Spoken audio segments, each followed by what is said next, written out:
we started off on the other side. Well, hi. Let me get Julia and Bri on here, and just give me 1 sec so that we can get started with our live. Today we're talking to Bri, Charities, and they do awesome work with parents and moms with children in NICU. Hey, Julia. Hello. Hey. So Happy here we Friday. go. Happy Friday. Here we go. I'm inviting Bri to join us, so that way it'll be all three of us. Hi. Hello. Look, I You got are, the memo. we're all, that sort of brainy but beautiful thing. We've all got it. I'm faking it at least. Well, you've got the matching lipstick, which is like that extra mile. You went the extra mile. Yeah, right. So I'm we were trying. we were talking all about what you are better equipped to talk about. So We'll see how that goes. we'll see how that goes. So are you ready to start? What do you think? Yeah, I'm ready. Let's do it. All right, Allie, you're up. Okay, so we're here today with Julia Beck from 40 Weeks and also Bri Seoane. Am I pronouncing that correctly, Bri? It's Seoane, the anglicized version. Yes. Okay. So we're here with Bri Seoane from the Ronald McDonald House Charities, and they do a lot of great work with parents who have sick children or children in the NICU, and that is a subject that is very near and dear to my heart because my own child was in the NICU for 2 weeks, and it was pretty stressful. So we're here to talk about how we as parents can get a sense of control while our children are in the NICU, and how to get a sense of normalcy within that. So yeah, that's, and I'm Maria. I'm the marketing manager here at Lilu. I guess you can do an intro about yourselves as well. Do you want to start, Julia? Sure. I'm Julia Beck. Okay. I run an organization called 40 Weeks, but I'm really focused on the It's Working project, which really has an eye squarely on how it is we're going to find equity for women in the workplace. I'm not sleeping until it's done. I have known Bri for a very, very long time. She's one of the great gifts of my life, actually.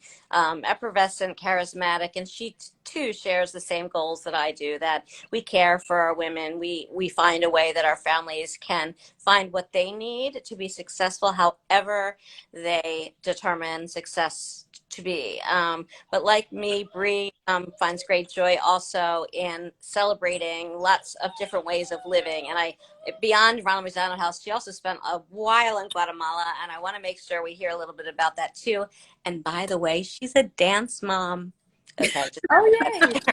I mean, that's truly my claim to fame. In fact, my 8-year-old Isabel reminds me all the time that the only reason why I am Facebook famous is because of her. And her costumes. You should see the girls' costumes. Yes, that is, and I really can't dispute that fact. Thank you for that, Julia. My name is Bri Seoane. As you all have said, I am the Chief Mission Officer for Ronald McDonald House Charities in the Bay Area. I'm in the San Francisco Bay Area, so if I have a JLo moment, that is going to be courtesy of the Bay Breeze that we get here in the afternoon. I take the help that I can get. I'm a single mom. I have a little girl, and have worked in this sort of the Ronald McDonald House space for 12 years, but really done my entire career in public service, nonprofit, and community health. And so there's so much synergy with the two of you, Maria and Julia, and the work that you do, not only for women's health, but just women in general, and understanding the important connection between motherhood and economics, and how important it is to make sure that having healthy babies and healthy moms is viable and important to having a strong economy and safe homes and all of those things. So super excited to dive in. I know we don't have a ton of time, so let's do it. We don't. I do want to tell you, though, I'm a big believer in sort of the way the universe works. Back in 2015 or 16, again, we care about the whole picture of a woman. That includes her sense of self, her confidence. We did a small event in the Philadelphia house, not where Bri is, Bri's in San Francisco, the Bay. And the woman who came on behalf of Trish McAvoy to give makeovers, I ran into today on the street. How do you like that? Is that crazy? That's So, crazy. yeah. So I guess the point of my telling you that is that we really want to talk today about why it is that the idea of breast milk is so important to women and their sense of being a contributor to their child's well-being at a time when it can feel, and again, Maria will speak to this, it can feel like you don't have any ability to partake in your child's well-being. And I thought maybe we'd start there. Why it is we need to make sure women feel as though they've got the tools they need to produce quality breast milk. And more importantly, because these babies often come early, to even get to the first colostrum, to get to the point where they're even in a position to produce breast milk. So I thought we'd start at the very beginning. Well, I can start there. I know that I was told when my baby was born that mothers of preemies produce especially nutritious and high antibodied milk.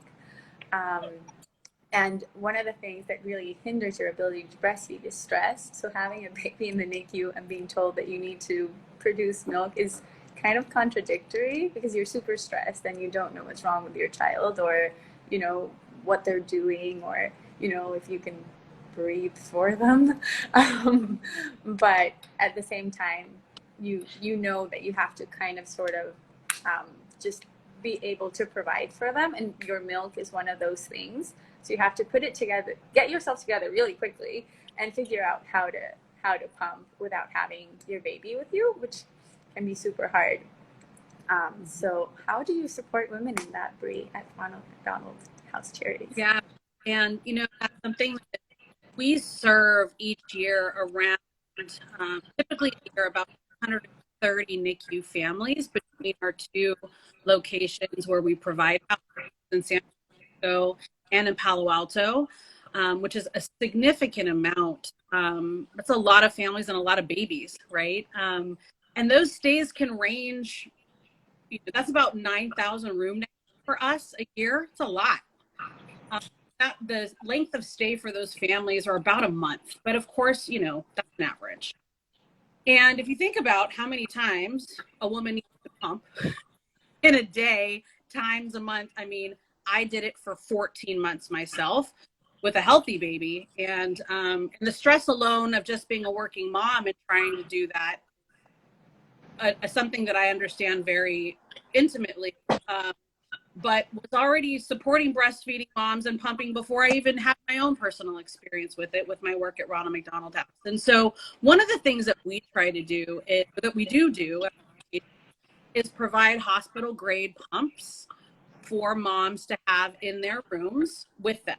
So if they're at the hospital all day and trying to, you know, sneak off to the pump room at the NICU, we know that when they get home or back to the Ronald McDonald House, relax in the privacy of their own room with a hospital grade pump, with their same little pump kit and their gallon Ziploc bag, and they have a breast milk fridge and a breast milk freezer right in their guest room, and they have to worry about, you know, trudging it down to the garage and so it's like all right there, and you can just relax and do your thing. You can hydrate, and we feed well, and it's quiet and it's comfortable, and you're not worrying about coming out the door and the pump or signing up for it. Like, we really try to take away as many stressors as possible for that purpose, and encourage women to take advantage of all of the sort of built-in services that we have to promote that. Oftentimes, the supply that women build up during these long stays is so much that my freezer is full. Now what? Well, that's when we bag it up securely, and we do put it in the deep freezer, and we've got some industrial size stuff. So yeah, let's help us safeguard that supply. It's liquid gold, man. I fought for every single drop that I ever got. Sort of this misnomer, right? That at least I was always raised to believe that breastfeeding was a super easy thing. And for me, it was harder than algebra. And I love that breast pump, man.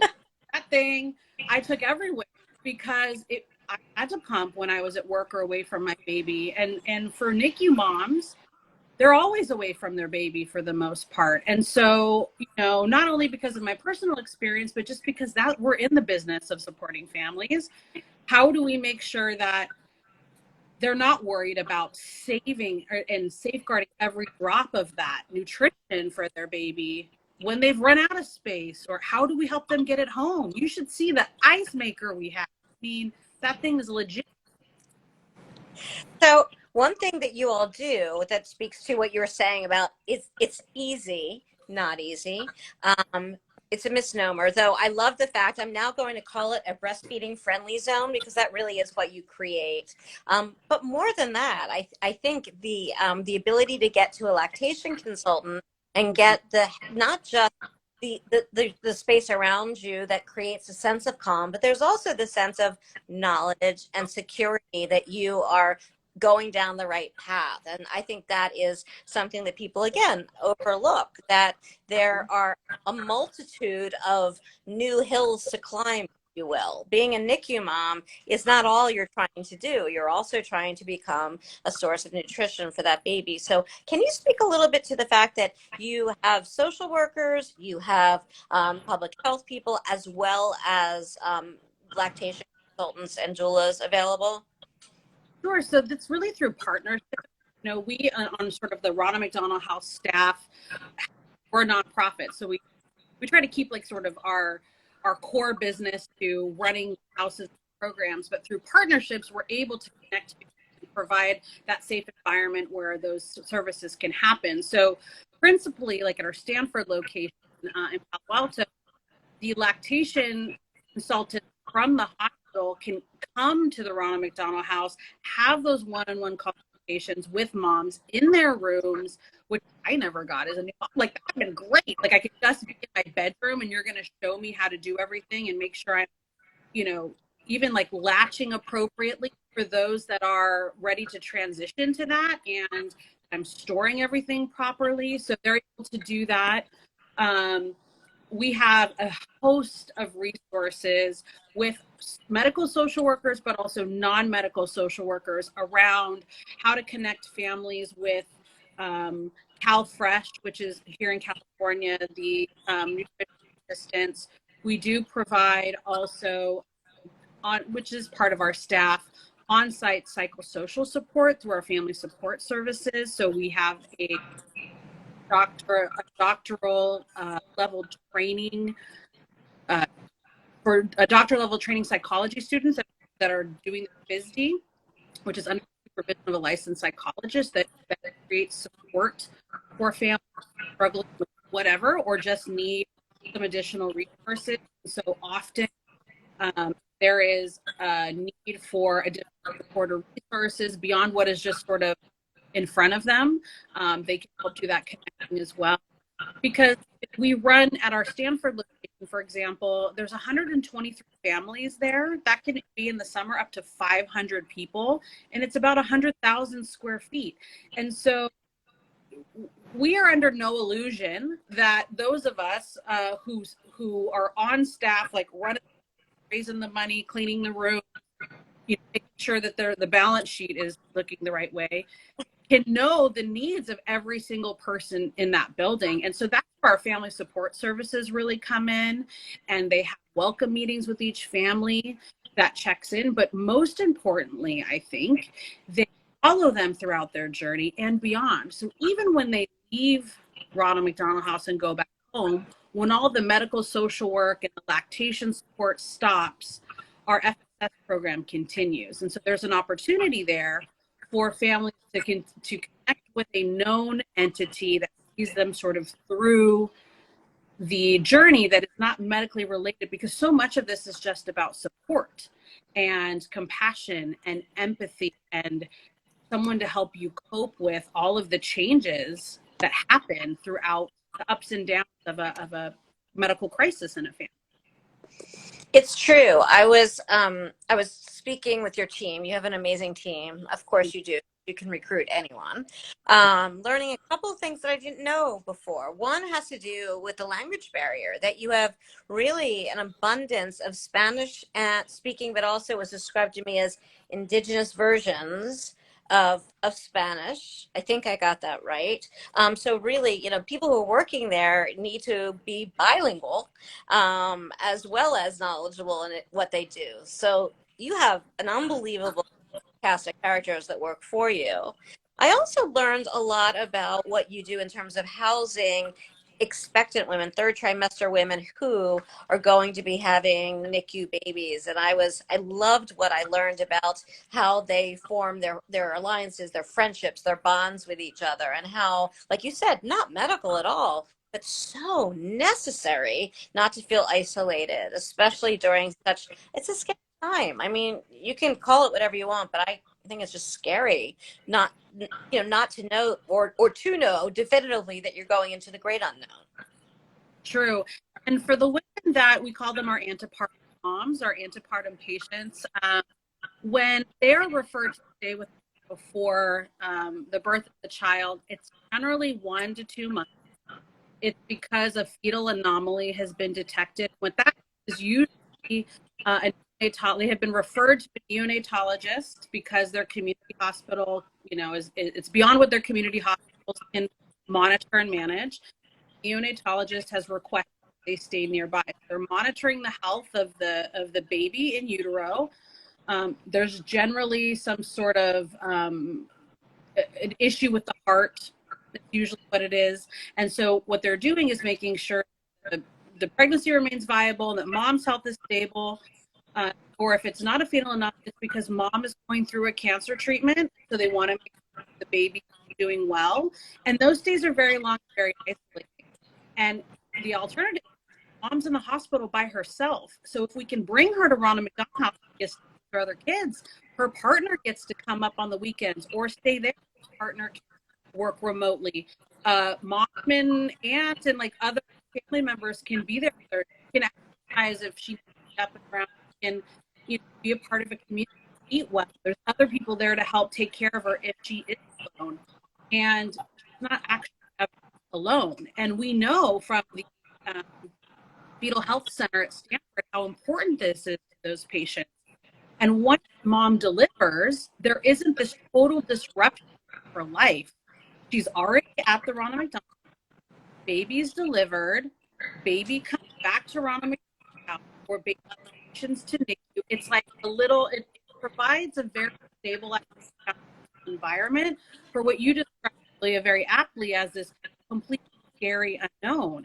That's one thing we can control for, is you're going to have a place to live, you're going to have somewhere to eat and wash your clothes, and a community of support. We often see in these situations where other families that maybe don't have NICU babies or don't have, an antepartum situation, they'll become friends with the family and the siblings. Like, I'll watch your toddler. We're going to go to the park. Let me take him for a couple hours. Like, it truly takes a village, and that happens every day organically at Ronald McDonald houses all over the world. Well, I think that is so interesting to me in terms of the parallels between your time in Guatemala, where people were quite literally living in what I would call more original villages. I don't want to say more authentic, because I think what you've done is really creating those villages. But you saw in real time the difference that makes in an experience. Look, even, and Maria was speaking about this, even if you are pretty well set up, you're still going to be at the absolute bottom of a learning curve. Even if you are as smart can be, and you've got every bell and whistle product that was on your registry, you're still at the that first step of this great big mountain you need to go across. So I'd love for you to speak a little bit about the time you spent in Guatemala and watching women, aunties, sisters, cousins, all be part of the process, and how you have so beautifully recreated that within the Ronald McDonald House environment. Yeah, it was great training, honestly. The second part of my career, working in maternal child health in a developing country is about as back to basics as you can get. It was also like a real confidence boost when I became a mom because to your point, it's like I have bells and whistles. I mean, had nothing. Like I can do this, and really from like their strength and resilience in the traditional knowledge. And it's interesting. The whole breastfeeding thing was a huge technical element to that. Writing, we called them chicken buses. They were old American school buses that were converted to public transportation. They would take the seats out, refigure Fran more in. So it was like ridiculous. You were always in people's faces. Americans, we have a lot of space. No, not in Central America. And so it was always stunning to me that women would be on the bus like sweating, there's dust flying everywhere, agrochemicals, you can smell it, and they're breastfeeding, and they've got like a toddler hanging off them, and nobody's scandalized, no one's snickering, making comments, and I'm looking around and I'm waiting for someone to say something because in the United States still that's like scandalous. We're afraid of breasts here. It is interesting, isn't it?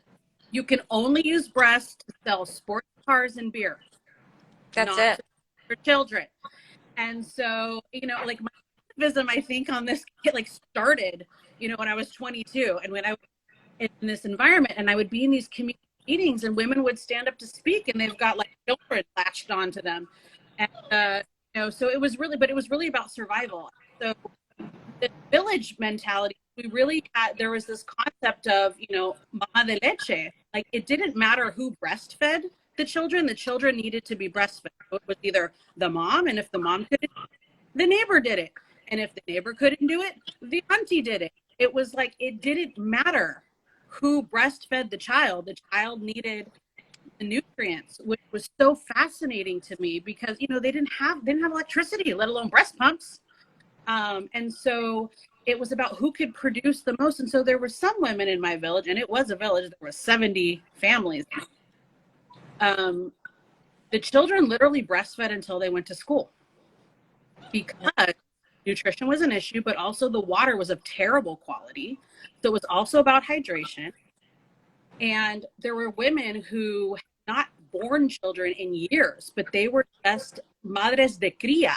Like they would just continue breastfeeding, which would continue to create supply. They could continue to literally the next generation of the village. It's the most incredible thing.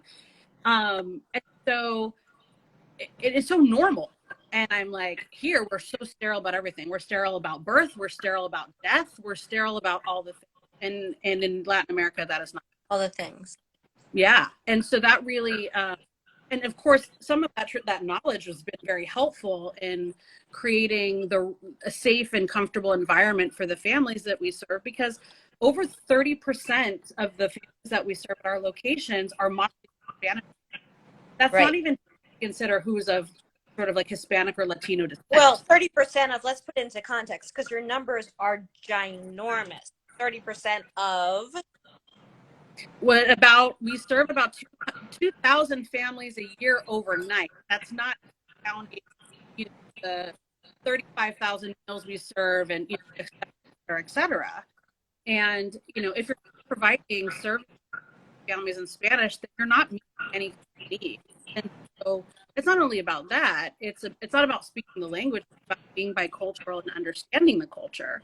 And one of the things that sticks out, and the folks that have worked with me long enough have heard this story, we used to, it's very customary for families, Latino families, to have a pot of beans on the stove like all week long. Like you cook your beans like on Sunday and then reheat them all week long and everybody eats that. It's very common.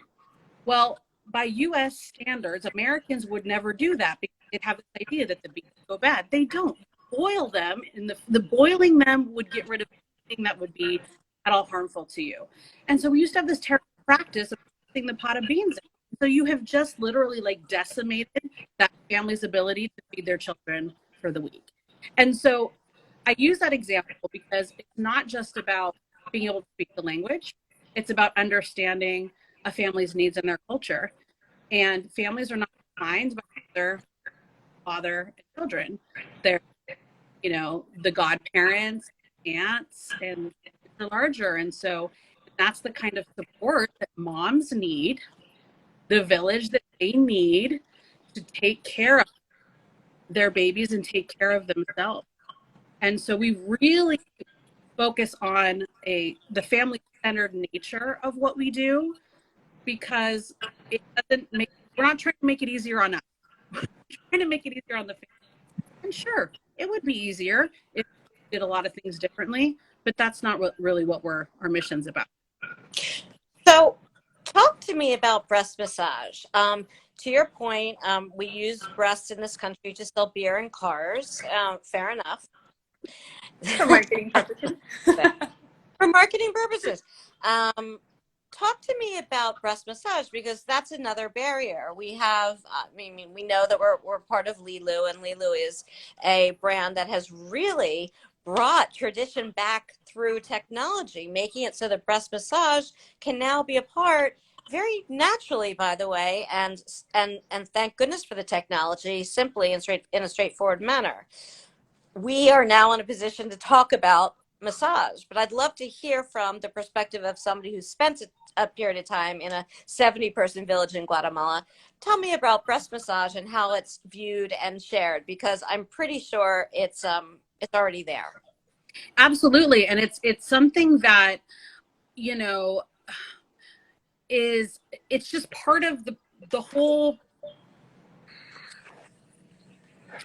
mechanism of breastfeeding. I'm not quite sure the language that I use, but part of the whole shebang. It's like, and not just because the duct is getting clogged or, there's accumulation. It's about production. It's the natural part of the stimulation in order to produce enough that you need, because there is a scarcity of nutrition.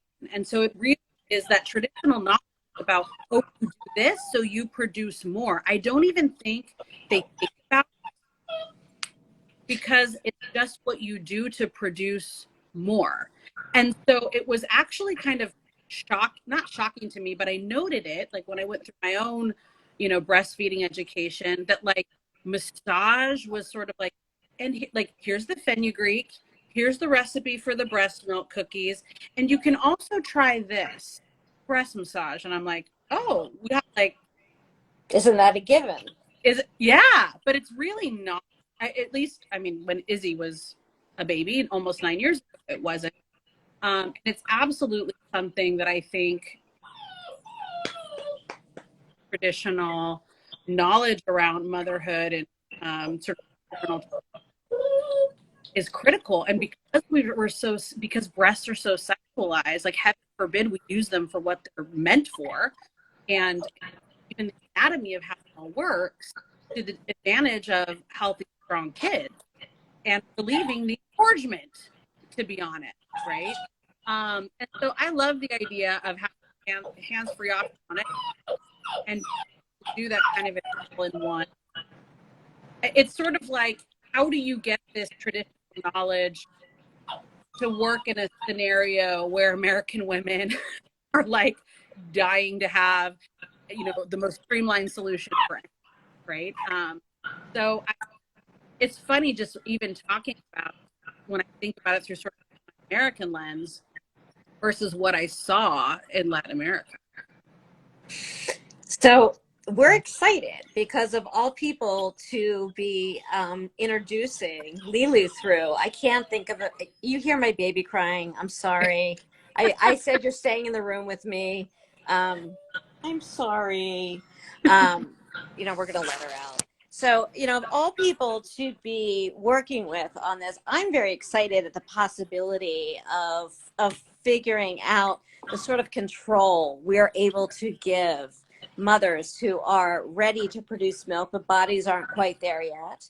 I'm so excited to find out how it feels for them to be not just productive, but really productive. I was reading through, Maria, some of the feedback from people who have used Lilu, and my favorites were I didn't know. I had no idea I could make this much milk. It's almost you could sort of see them going, in their writing because that's what it does. And I'm so excited to see what happens when a woman who is really, for better or for worse, just trying to get more milk out, finds it to be seamless as opposed to a struggle. I cannot wait to see how that plays out with your families. So excited.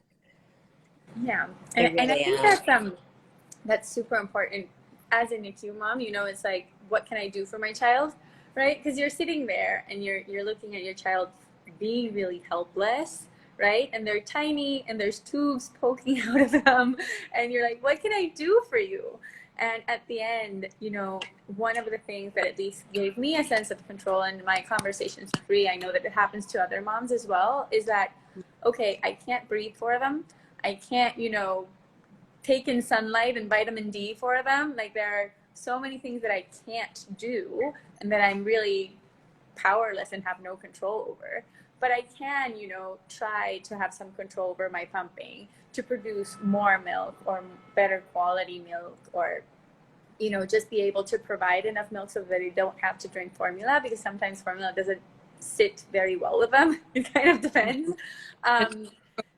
Yeah, so I think that just being able to have that sort of modicum of control over something really helps NICU moms, and it really helps give you peace of mind so that you can go back to work even though you're leaving your baby at the NICU or in the care of total strangers. They can be super nice, but it's still not you, right? There's this feeling of, I'm leaving my child with some person that, yeah, they're super nice, but it's not me. They're not loved like I can love them. So it's a way of providing love, I think.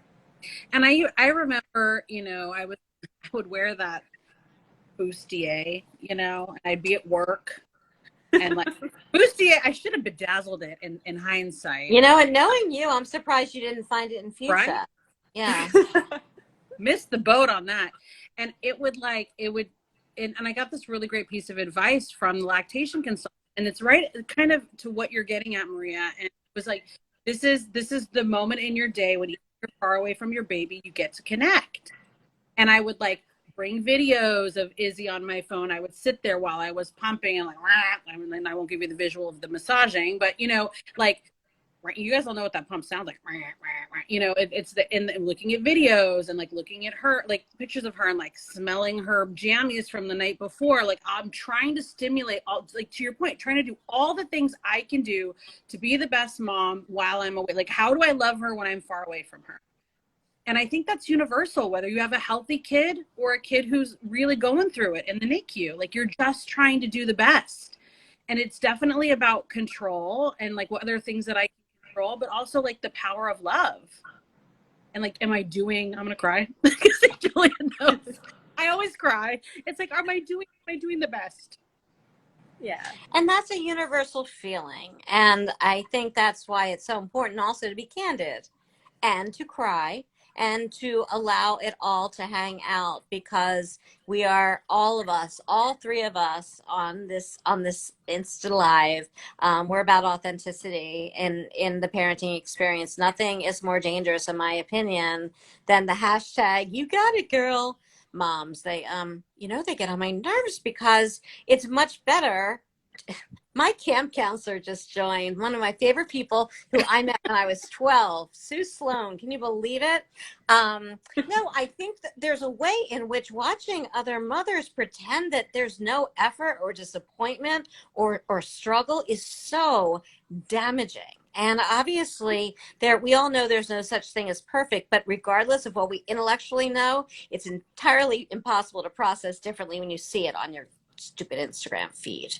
Says me. So we do have a lot of people here who may or may not have questions. So what do you think? Should we allow them to ask questions? Yeah. Does anyone have a question? Where you can ask about the Ronald McDonald House. I think actually I would like to ask my own question. I'm going to tee this up because this is very important to me. When I was first asked to be a part of the Ronald McDonald House Charities, I had an immediate adverse reaction because I really felt strongly that McDonald's was not healthy. And I was sort of, I don't know, pissy, let's put it, stubborn. I really didn't want to get involved until somebody brought me to a Ronald McDonald House, and it was life changing, to the point where I still cook for the Ronald McDonald House. My kids do it in the cities in which they live. But Bri, can you tell the backstory, especially about Audrey and about the movie that's being made, so that people will understand that yes, it's called the Ronald McDonald House, but you could almost put that little bit aside for the sake of understanding the mission. Sure. So the reason why, and you know, we come up against it all the time, especially in a place like the San Francisco Bay Area, where we think we are so woke and smart about everything. But the origins of Ronald McDonald House really come born out of a need to do better for families with sick kids, and it started in Philly. Shout out the Just city like of Lilu. That's true. Lilu was born at Penn, which is exactly, thank you. That's a brilliant thing to say. All Just born like in you. West Philadelphia. And I could even sing the song, but it's not cool anymore. So they were both, I'm not singing it. So both of these were born in West Philadelphia. You may continue. Thank you. With two parents, Fred and Fran Hill, who had a sick little girl with leukemia. And Fred Hill happened to be a professional football player with the Philadelphia Eagles at the time. And he and his wife, Fran, were bedside, like eating disgusting sandwiches out of vending machines and sleeping on the floor, and just looked at each other. There's got to be a better way. They can't sleep. They can't concentrate. They're getting, you know, lots of complex information from their pediatric oncologist, Dr. Audrey Evans, who this wonderful biopic is being made about, or has been made about her and is being released. You know, there's got to be something more here. And she was a pioneer. Dr. Audrey Evans was a pioneer and said that, you know, every family who has a sick child is a sick family, and the whole family needs to be really treated. And so Fred, being a professional football player, and this goes to your point earlier about Julia, that really how smart you are, your socioeconomics have nothing to do with it. When you have a sick child, it's like it's too much for anyone. Went to the general manager of the Philadelphia Eagles and said, you know, we need to get a house or something. We need to do something. And he's like, I'm on board. Let's do it. And they went to the local McDonald's franchise, which was a brand new kind of a business idea at the time in the mid 70s. And they said, we're on board. Let's do it. They all got together. They raised the money. They Wait, you missed the best part. Which is? They offered to give a half of the proceeds from the McFlurry. The Shamrock Shake. Shamrock Shake. And Dr. Evans said, I want everything. That's true. Yeah, you're right. And they got the full proceeds. So she was amazing. I can't wait for this biopic to come out. But they offered her half and she said, no, thank you. I want everything. Powerhouse. I'm sorry to interrupt, but that's my favorite part of the story. And so that's why it has the name. And of course, it was such a great idea. It quickly spread across the country and the world. In fact, our location in Stanford was the fifth to open in 1970. So we've been around for 43 years. And fun fact, in California, in the Bay Area, we still get proceeds from the Shamrock Shakes sold every March here in the Bay Area. So that tradition continues. But they are sort of our founding mission partner. But I wanted to shout out to our local co-op of owner operators. Really, it's them who contribute a pound per fries that they sell every year. And of course, the customers who contribute. But really, we're not funded by McDonald's. It's the local business owners who decide to contribute. So I think you're right. A lot of people think it's like big company gives us all the money we need. We have to do a lot of fundraising. About 89% of what we have to raise here in the Bay comes from individual donors. So it's a heavy lift. It is a heavy lift. During COVID, we were no longer allowed in the homes to cook. And during that time, I actually discovered what I think is a pretty creative way to both support local businesses and support your local Ronald McDonald House. The formula is very straightforward. Of course, I insisted my children do this. You're welcome to do it as an adult, or you can do what I do, which is tell your kids they need to go and raise money. Then they take that money to a local independent restaurant and negotiate meals to then take to the Ronald McDonald House. So that's a great fundraiser. If your kid is looking for a way to do something, you may be allowed back in to cook again. Cooking within the house is a blast. But at the same time, if you're looking for another way, unless you have a much bigger amount of money to give them, please do. But if you're looking for a way to support what's going on there, that's a really interesting way, not just to raise money, but to let more people know the story that Bri just shared and what it is that Ronald McDonald House does. So that was my question. I'll let other people ask questions now. I actually have a question, which I think that a lot of people, well, if you've gone through having a sick child or even sick relative in the NICU, I guess in your experience, Bri, what's the hardest thing about having a loved one in the NICU or the ICU for that matter? Just having a sick child, I guess. This is what we hear from families. Obviously, it's not an experience that I have personally gone through, but we hear that the NICU in particular, and I think this can go for any family that's going through a long medical crisis, that it's very isolating. The NICU, I think, is particularly so because when you have a baby, there's so much, I think, culturally where we are conditioned, yay, a baby, it's so happy. And then no one knows how to react when that baby is not like perfectly healthy upon birth. Like we as Americans do not know how to navigate any of that. And so what we do is we retreat or we ask too much. Like we don't know how to handle it. And so what results in that is I think it's isolating. The other thing is, if you've ever been in a NICU, it's intense. It is bassinet after bassinet after bassinet. Babies, like as you said, Maria, with tubes and monitors, and it's a lot of beeping. There's really nowhere for you to sit. Like there might be a chair next to the bassinet, but you are in the thick of it with everyone. And you're wearing covers and gloves, masks. And masks. Lots of masks and lots of hand washing. I actually tore through my knuckles during those 2 weeks because of just the washing. And we see this at Ronald McDonald houses to a degree, but I've heard this from NICU families in particular, that it's so public in a NICU, right? Like maybe it's a unit of 10 or whatever it is. But like if something goes wrong on that, or a baby has a bad day, which there are bad days in the NICU, it's like everyone feels it. Yeah. Because people become very close, and even if you don't, it's the proximity of it. And so, which is why we're so focused on just like decompressing, like not trying to be burdensome at all, and actually alleviate that burden when folks come back to Ronald McDonald House. In fact, there's been research around, one of the control groups was families who are local that don't need a Ronald McDonald House because they're local, versus families who stay at a Ronald McDonald House, and monitoring their stress level and the parents' ability to cope. They find that families who stay at Ronald McDonald House cope better. Of course.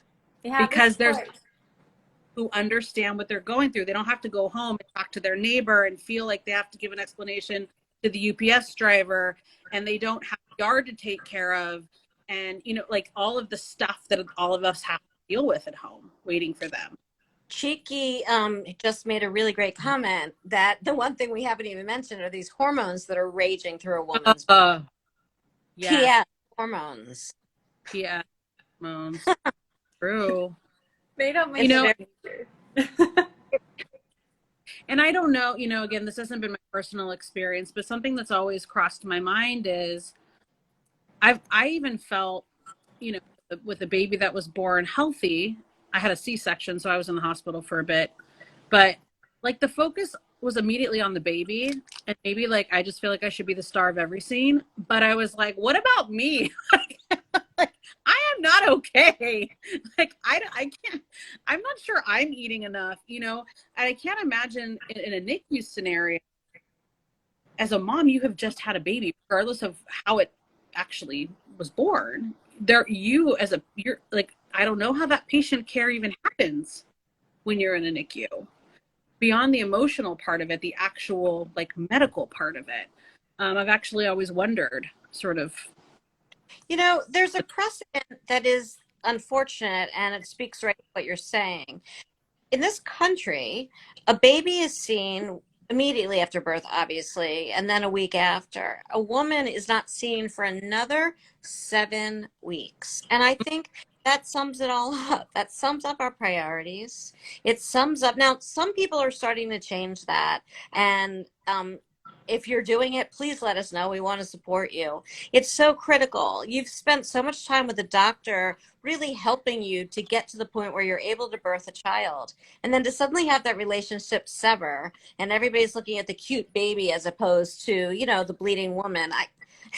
Yeah, I understand. The baby is absolutely cuter, but that woman counts. I know also that Maria's been, and I've been spending time working with Pop, know about them. They're a curated baby registry, but they're one of the first ones to actually have a section on their registry for postnatal maternal care. One of the first ones? Are you kidding? It's 2022. They're one of the first ones. We're getting there. We're getting there. We're getting there. I don't know. Well, Oh my God. I've done this forever, ever and ever and ever. Maybe we'll have to do this again because there really is so much to talk about. And we do want to, again, you're welcome to comment. Chiki, your comment was really important. If you've got any questions, if you want to learn more about the Ronald McDonald houses, you'll find that they exist in many cities, certainly the ones with children's hospitals. We talked about Philadelphia. Chicago's another big one. North Carolina is another very important one because of the military families, obviously. But, you know, wow. If you don't know, it's time for you to know. If you need them, please get, is there a way to get in touch? How do you do that if you need them in terms of being a patient, Bri? I think the best way to look for the closest chapter near you is to go to www.rmhc.org, and they actually search function based on your location, and that's international. So we're in more than 69 regions and countries worldwide, and the majority of those, you know, do housing. That's kind of like our cornerstone program. But there's also, it's important to note that 92% of the top children's hospitals in the world have a Ronald McDonald house attached to them. And I think that's really a hallmark of the importance of the kind of family-centered care that we provide to enable the not only subspecialty pediatric care that these top children's hospitals provide, but sort of any pediatric care to scale. And that's not just in the US and Canada, but worldwide. And where we're seeing them in sort of the Ronald McDonald House global perspective, where we're seeing the majority of growth is outside of the United States, because we've been around for 40 years plus here in the United States, but we're just really seeing a lot of growth outside the United States. We're seeing a lot of expansion inside the United States. So locations that already exist that need more capacity. That's sort of where we're seeing the growth here stateside. And to your point earlier, Julia, we're not just nurses. We also have a cornerstone program a core program called Family Rooms, which are in hospital spaces that are provide respite mostly. Some of them have small sleep rooms, but it's a place where programming can occur. You get coffee, have a place to hang out. It's non-clinical, place to have your family come and see you. We operate a space like that inside Benioff Children's Hospital in San Francisco, along with our sleep rooms. A lot of the spaces provide meals like ours do at Oakland Children's Hospital, also in San Francisco, and also a program that a lot of houses have adopted and in care is hospitality carts. And so it's about taking really the when and where. So, you know, for those families that are bedside, the NICU is like one of the most hop-in spots where this occurred before COVID is we'd roll up, it's called Happy Wheels, our Happy Wheels cart, and we open it up during visitor hours. So all the little siblings of the NICU babies can something for their sibling, a little gift for their new baby sister, and coffee for mom or dad, and a snack, maybe a toiletry bag. It's like you have never seen people so happy and relieved to have a 40 coffee in their life. It's like Santa Claus. Now, Bri, you're being very humble. That was your idea. It was my baby. I pushed it for a bit, but you know, and now it's all over the place. I think we're up to like 8 countries and I don't know, over 50 medical institutions. I mean, I fortunately, they don't fly me around to see them all, but that's the last count I have. You know, a good idea every once in a while doesn't hurt anybody. No, it doesn't. And people believing in good ideas, much like we believe in Lilu and how we can reintroduce a very solid concept of, I don't know, massaging breasts to increase the quality, quantity of breast milk, but even better to stave off infection. Yeah, another good idea. So that is it. Just to keep caring about each other and just to keep bringing these ideas to the table, no matter how big or how small, ideas that will support families as they go through these challenging times, because for better or for worse, they show up. They do. So. Was that too much of a downer? You were up on the carts, and I'm like, sorry. The only thing I would add to that, Julie, is just really the destigmatization of it. Yeah. You know, I feel like it's, you know, breastfeeding and anything you can do to enhance that is still just kind of a touchy topic. So I talk about it all the time. It's true. I've been in this space for 25 years. I've been discussing breasts for that long, and I'm still here to tell the tale. There is really nothing wrong with spending a quarter century talking about how to make breastfeeding a comfortable topic. Whether you choose to do it or not, that's not my business. That's an individual choice. Just like as we get older, learning to talk about things like menopause, which is finally a conversation, or back to pregnancy, talking about postpartum depression. I really am so grateful for the generation behind mine, to the millennials, for being so big in numbers and so willing to converse about things that we in Generation X, I'm a little older, you know, we were told, zip it, lady, don't talk about that. So it's exciting to see the power of the generation behind really starting to take root in how we talk about things like breast and depression and being isolated and hormones, all of it. And we're grateful. Thank you so much to both of you. Thank you, Bri. I hope that anyone in need can reach out to you guys and find the help and support that they need, because it is crucial. And I think that in parenting in general, not just parents with NICU babies, you know, we all need help and support, and just to be able to rely on each other. And you're doing a beautiful job with that. And thank you so much, Julia. Thank you. Well, thank Have you. a This has been wonderful see you next Friday. Yeah. We All will right. be here. What's the date? Bye. Thank you so much. And thank you to everybody Bye. who joined. Bye. Happy weekend. Bye.